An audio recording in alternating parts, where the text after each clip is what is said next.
So hello friends, welcome back to our new blog. তো আজ চলে এসেছি তোমাদের কাছে একটা নতুন ভিডিও নিয়ে।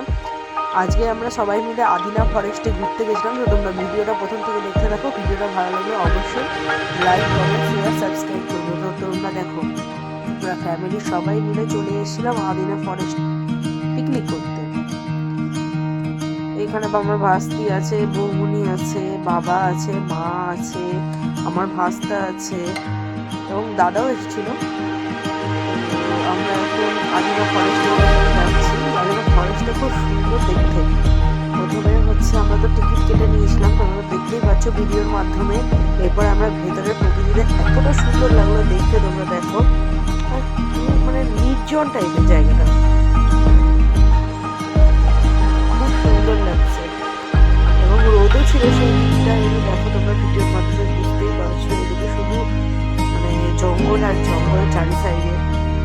আর এখানে হচ্ছে মেনলি বিখ্যাত হচ্ছে হরিণের জন্য। আমরা যখন গিয়েছিলাম প্রচুর হরিণ দেখতে পেয়েছি। তো দেখো, সেখানে আমি আর আমার ভাস্তার হাত ধরে আমরা যাচ্ছি প্রথমে ভেতরে।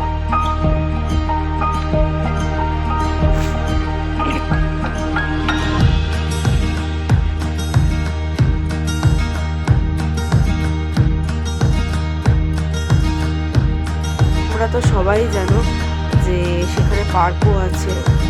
তো আমার ভাস্তিকে আমরা দেখতে পেয়েছি, সিঁড়িতে উঠে খুব আনন্দ পেয়েছে, আমার খুবই ভালো লেগেছে। তো ও খুব আনন্দ পেয়েছে। আমরা চলে গেলাম যেখানে আদিনা যে ফরেস্টের যে হরিণের জায়গা দেখার জায়গা, হরিণের কাছে গেলাম। হরিণটা খুব সুন্দর, মানে একটা জাল দিয়ে নেট দেওয়া আছে যেন কেউ না ওপার চলে যায়। অনেক হরিণ ছিল, 30-40টার মতো হরিণই ছিল। দেখেও খুব ভালো লাগছে।